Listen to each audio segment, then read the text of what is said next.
Good morning, everyone. Welcome to another story time brought to you by the Marathon County Public Library. My name is Tara, and I want to see if you'll join me for a song this morning. I'm going to begin with a clap. Can you put your hands together for me? We clap and say hello, we clap and say hello. With all our friends at story time, we clap and say hello. Fabulous way to begin. Now, can you pat your knees? We pat and say hello, we pat and say hello. With all our friends at story time, we pat and say hello. Marvelous job. And lastly, can you give me a wave? We wave and say hello, we wave and say hello.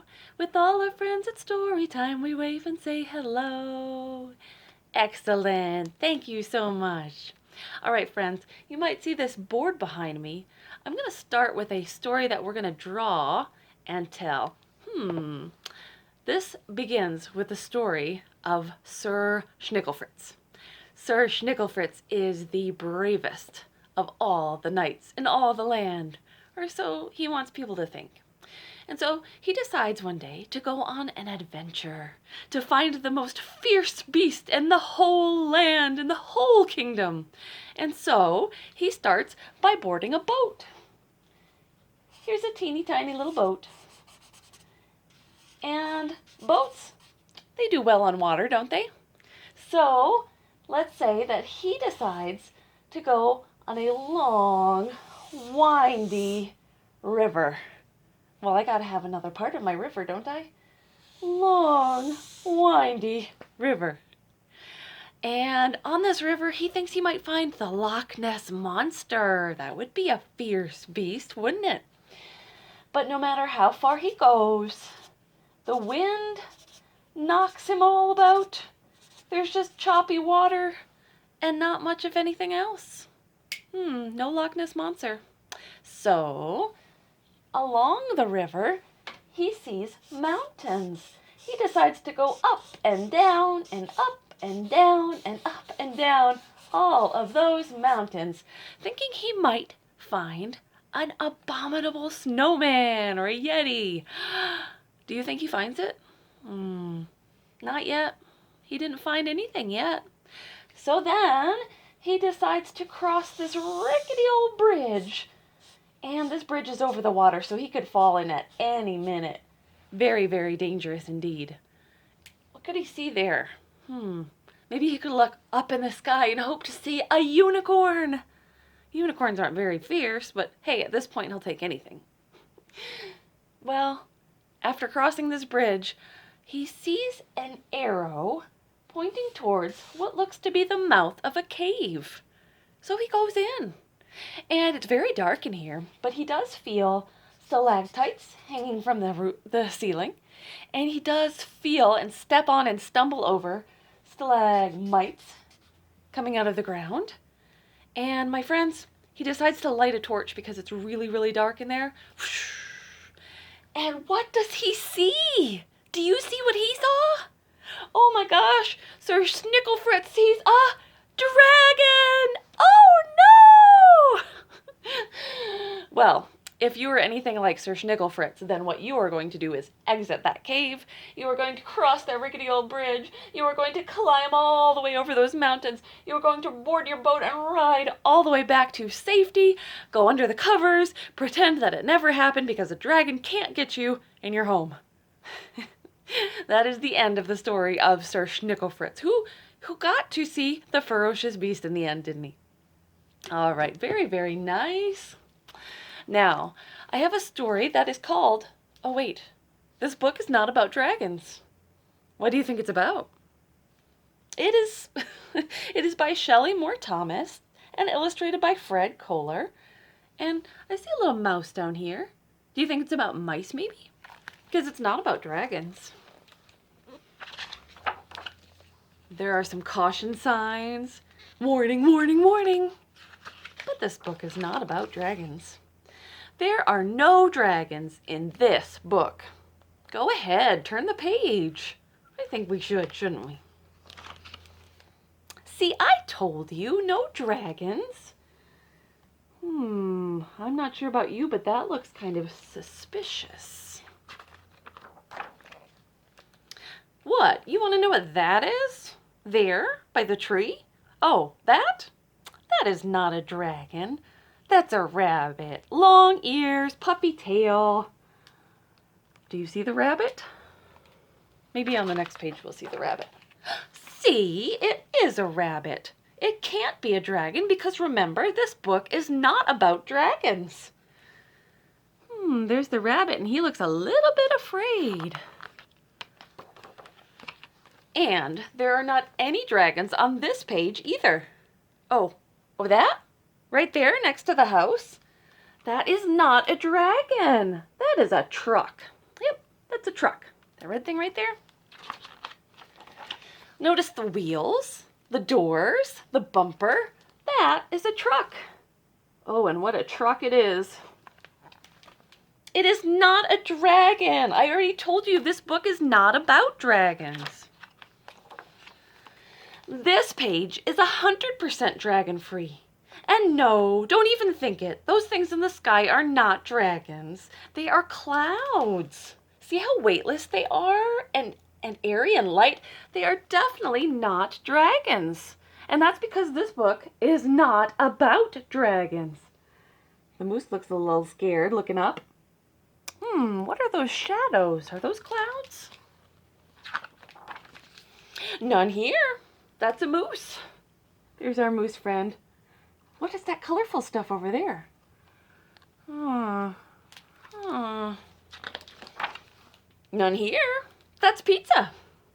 That is pizza, isn't it? Looks like it's got a bite taken out of it. And people are running.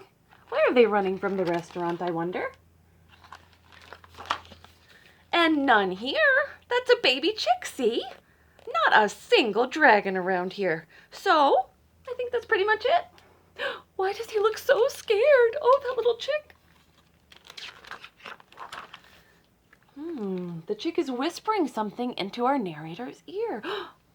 And he sees something through the page with an evil grin. What, you want to turn the page?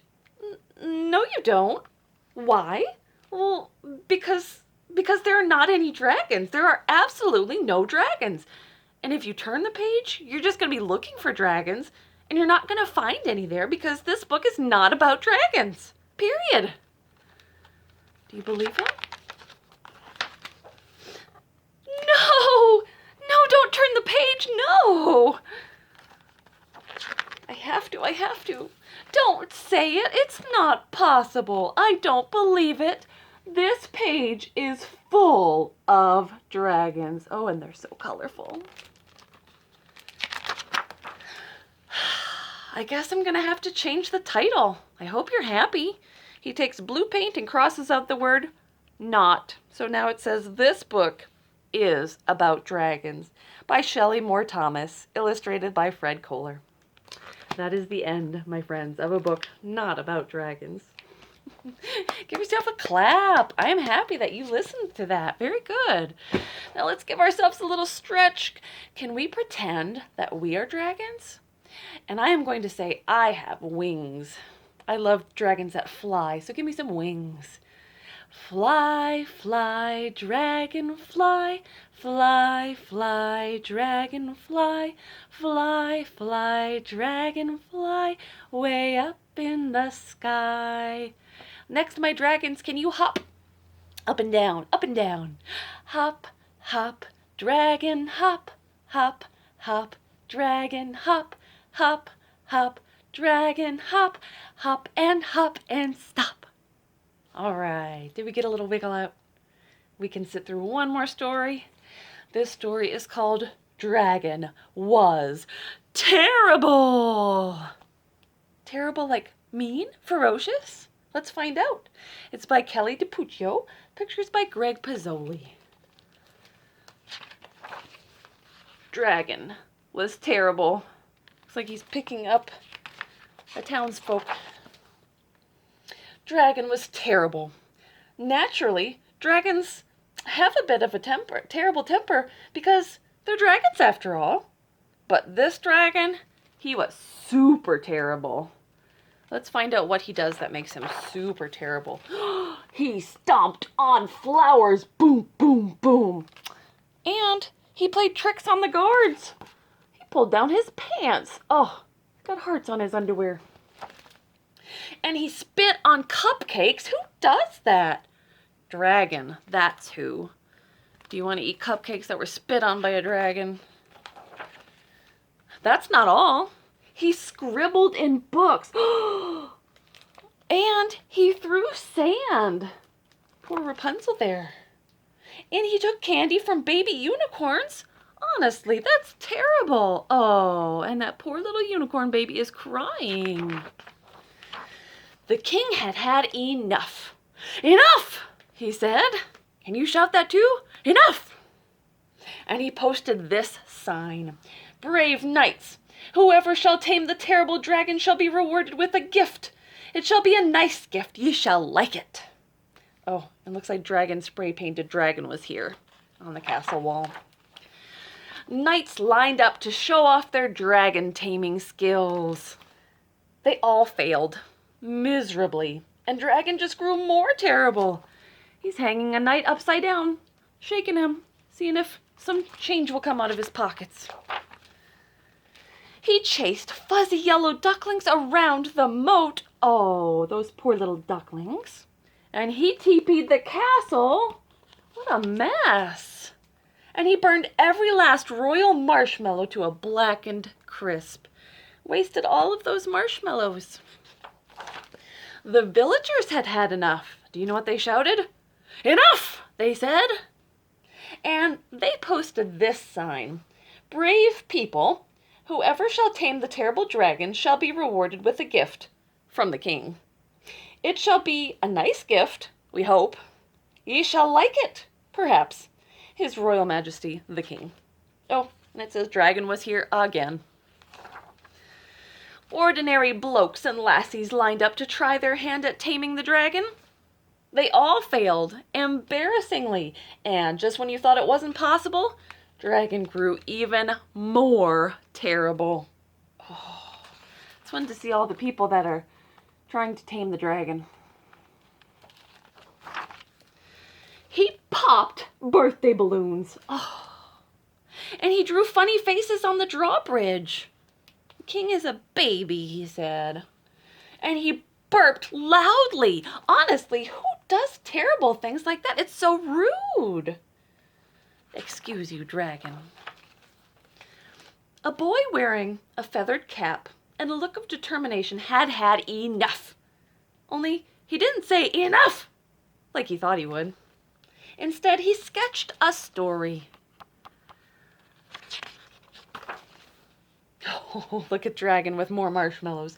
The next day, Dragon followed a trail of marshmallows to a shady tree where the boy was reading. Maybe he's reading his story? The boy spied the dragon out of the corner of his eye, and he began to read in a loud, booming voice. And then the brave dragon swooped in to save the princess, he said. Dragon stopped in his tracks. But the terrible knight pulled out his wicked sword. Dragon pretended not to listen. He's playing cards. The brave dragon roared, and the fraidy cat knight trembled in his boots. Dragon pretended to walk away. A crowd began to gather, and Dragon took cover in a tree. The boy continued reading page after page after page. Until he climbed up that tree. Snap and crash! Dragon landed on the ground with a terrible thud. The crowd gasped, and the dragon roared. He might have been a little embarrassed. But the clever boy didn't flinch.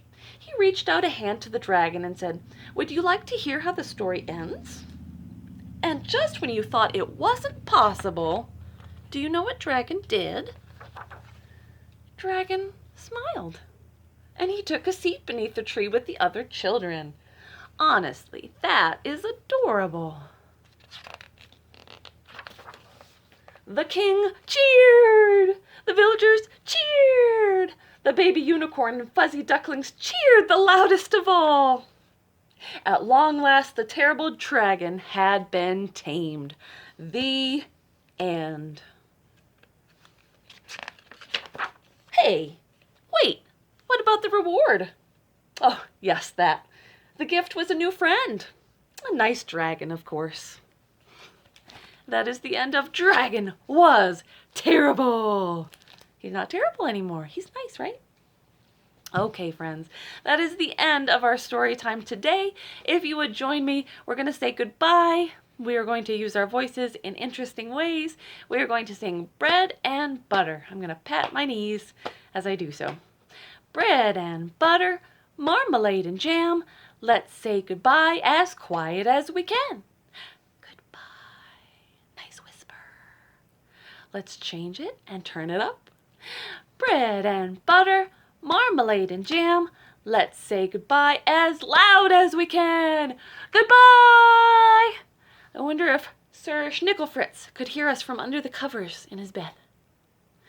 All right, now let's do some speeds with our voice.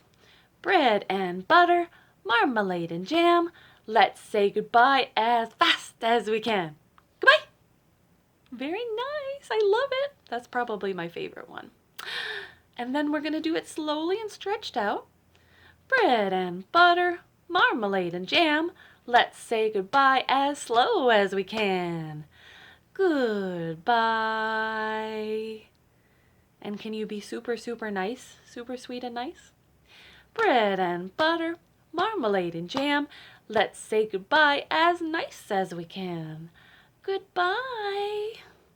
Aw, friends, if you enjoy dragons, I hope that you will stop by one of our branches or the main library when we have the dragon craft for you to pick up.